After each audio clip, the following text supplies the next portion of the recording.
Hi friends, எல்லாருக்கும் வணக்கம். எல்லாரும் எப்படி இருக்கீங்க? நல்லா இருக்கீங்களா? Welcome back to Ammu's home style. இன்றைக்கி கோவில் குருக்கள் சொன்ன குலதெய்வத்துக்கு ஸ்பெஷலாக ஏற்றப்படுகிற தீபத்தை பற்றி தான் நம்ம தெரிஞ்சுக்க போகிறோங்க. ஏன்னா குலதெய்வ வழிபாடு அப்படின்றது எந்த அளவுக்கு முக்கியம் அப்படின்றது நிறைய பேருக்கு தெரிஞ்சிருக்கும். நம்ம எந்த தெய்வத்தை வழிபாடு செய்கிறதா இருந்தாலுமே முதல்ல நம்ம குலதெய்வத்தை வழிபாடு செஞ்சுட்டு தான் அதுக்கப்புறம் மற்ற தெய்வங்களை வழிபாடு செய்யணும். அதாவது குலதெய்வம் வழிவிட்டால் தான் மற்ற தெய்வங்களோட அருளும் நமக்கு கிடைக்கும் அப்படின்னு சொல்லுவாங்க. அந்த வகையில் குலதெய்வம் தெரிஞ்சவங்க தெரியாதவங்க யாராக இருந்தாலுமே இந்த ஒரு ஸ்பெஷல் தீபத்தை ஏற்றலாங்க. அது எப்படி ஏற்றணும் அப்படின்றத இன்றைக்கி உங்களோட ஷேர் பண்ணிக்கிறேங்க. நான் ஏற்றும் போது அதையும் வீடியோவாக எடுத்து உங்களுக்கு போடுறேங்க. ஃபர்ஸ்ட் ஆஃப் ஆல் நம்ம எந்த ஒரு செயலை செய்கிறதா இருந்தாலுமே அந்த செயலில் பலவிதமான தடைகள் ஏற்பட்டுக்கிட்டே இருக்குது. எதையுமே நம்மளால் வெற்றிகரமாக செஞ்சு முடிக்க முடியல அப்படின்னு வருத்தப்படும் போது அந்த தடைகள் போகணும் அப்படின்னா நம்ம தெய்வங்களை வழிபாடு செய்வோம். நிறைய தெய்வங்களை வழிபாடு செய்வோம். அம்பாள் வழிபாடு செய்வோம், முருக வழிபாடு செய்வோம், இல்லாட்டி சிவ வழிபாடு செய்வோம். இப்படி பலவிதமான தெய்வ வழிபாடை நாம் செய்வோங்க. எப்பேற்பட்ட தெய்வத்தை நாம் வழிபாடு செஞ்சாலுமே அந்த தெய்வத்தோட பலன் நமக்கு பரிபூரணமாக கிடைக்கணும் அப்படின்னா முதல்ல நம்ம குலதெய்வத்தோட அருள் அப்படின்றது நமக்கு வேணும். அதனால் எந்த ஒரு செயலை செய்கிறதா இருந்தாலும் முதல்ல குலதெய்வத்தை நம்ம வழிபாடு செய்யணும். ஒருவேளை குலதெய்வத்தை வழிபாடு செஞ்சும் குலதெய்வத்தோட அருளை நம்மளால் பெற முடியல அப்படின்னாலோ நம்மளுடைய கஷ்டங்கள் குறையல அப்படின்னாலும் இந்த ஒரு தீபத்தை ஏற்றி குலதெய்வத்தோட அருளை பரிபூரணமாக பெறலாம் அப்படின்னு சொன்னாங்க. நம்மளுடைய கஷ்டங்களும் தடைகளும் விலக ஆரம்பிக்குங்க.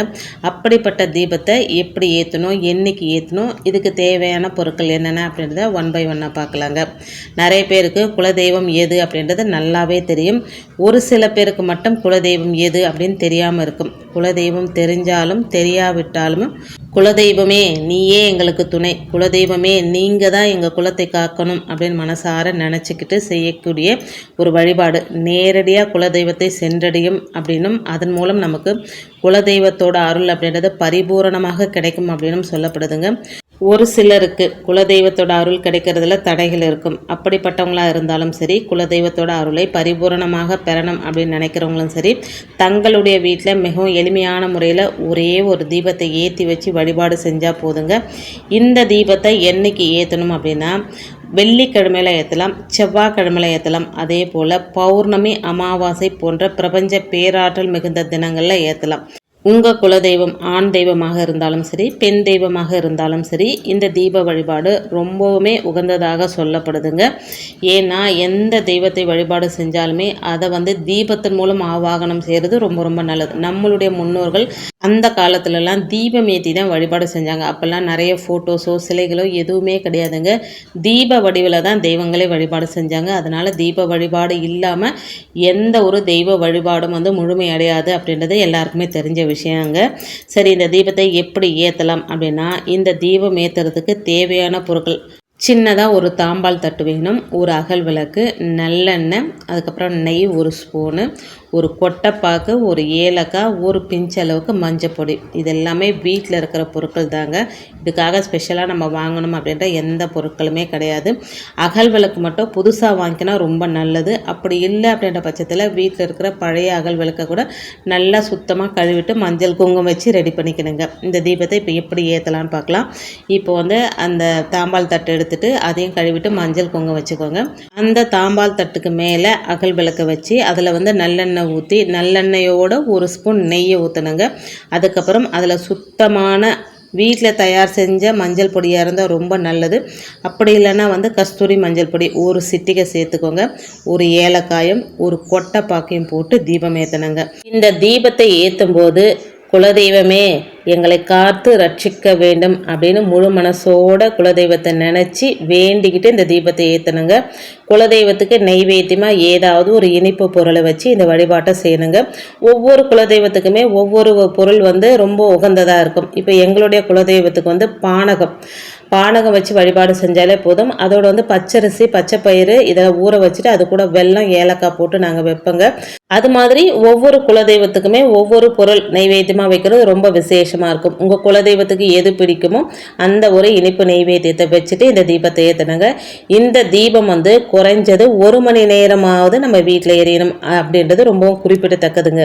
இந்த தீபத்தை நாம் நம்மளுடைய வீட்டு பூஜை அறையில் கிழக்கு பார்த்த மாதிரி ஏற்றணுங்க. குலதெய்வத்தோட படம் இருக்கும் பட்சத்தில் குலதெய்வ படத்துக்கு முன்னாடி இந்த தீபத்தை ஏற்றலாம்.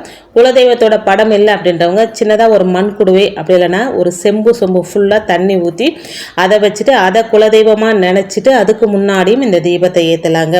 அப்படி இல்லைன்னா கூட பரவாயில்லைங்க. ஒரு குலதெய்வத்தை நினச்சி இந்த தீபத்தை கிழக்கு பார்த்த மாதிரி ஏற்றலாம். ஒவ்வொரு குலதெய்வ வழிபாடு ஒவ்வொரு குடும்பத்துக்கும் வேறு மாதிரியாக இருக்கும்.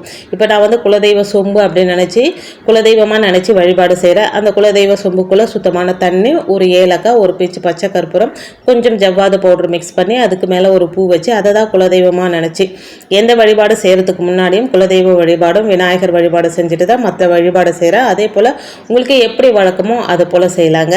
ரொம்ப ரொம்ப ஒரு எளிமையான தீபம், அதே சமயம் ரொம்ப ஒரு பவர்ஃபுல்லான தீபங்க. இப்படி யார் ஒருத்தர் முழு மனசோடு குலதெய்வத்தை நடிச்சு இந்த தீபத்தை ஏற்றி வழிபாடு செய்கிறாங்களோ அவங்களுக்கு குலதெய்வத்தோட அருள் அப்படின்றது பரிபூரணமாக கிடைக்குங்க. அவங்களுடைய வாழ்க்கையில் இதுவரை இருந்த தடைகள் அனைத்துமே தவிடுபொடி ஆகுங்க.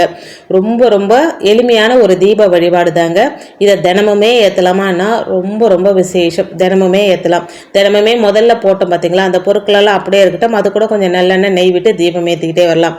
அதாவது வாரத்தில் வர செவ்வாய்க்கிழமை ஏற்றுறீங்க அப்படின்னா அடுத்த செவ்வாய்க்கிழமை வரைக்கும் அந்த தீபத்தை தொடர்ந்து ஏற்றலாம்.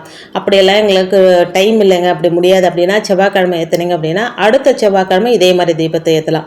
ஒருவேளை வெள்ளிக்கிழமை தான் இந்த தீபத்தை ஏற்றுறீங்க அப்படின்னா இன்னைக்கு வெள்ளிக்கிழமை ஏற்றுறீங்க அப்படின்னா தொடர்ந்து வெள்ளிக்கிழமை வரைக்கும் அதே தீபத்தை ஏற்றலாம். அதுக்கப்புறம் அந்த அகல் விளக்கை கழுவிட்டு மறுபடியும் புதுசாக அதே மாதிரி செஞ்சு ஏற்றலாங்க. இதுக்கெல்லாம் வாய்ப்பு இல்லை அப்படின்றவங்க வெள்ளிக்கிழமை செவ்வாய்க்கிழமை ஒரு நாள் இந்த தீபம் ஏற்றினாலும் போதும். இந்த 2 நாள் வாரம்லாம் ஏற்ற முடியாது அப்படின்றவங்க பௌர்ணமி நாட்களில் ஏற்றுறது ரொம்ப விசேஷம். ஒவ்வொரு மாதத்தில் வரக்கூடிய பௌர்ணமி அன்னைக்கு ஏற்றலாம், அமாவாசை தினத்தில் ஏற்றலாங்க. அது உங்களுடைய விருப்பம்தான். இந்த 4 நாட்களுமே ஏற்றுறதும் ரொம்ப விசேஷம்தான். இல்லை ஃபுல்லாகவே மாதம் ஃபுல்லாகவே ஏற்றுறது ரொம்ப விசேஷம். அது அவங்களுடைய வேலைக்கு ஏற்ப இந்த தீபத்தை ஏற்றலாங்க. ரொம்ப எளிமையான இந்த தீப வழிபாடு பற்றி இன்றைக்கி உங்களோட ஷேர் பண்ணிக்கிட்டதில் உண்மையிலே எனக்கு ரொம்ப சந்தோஷங்க.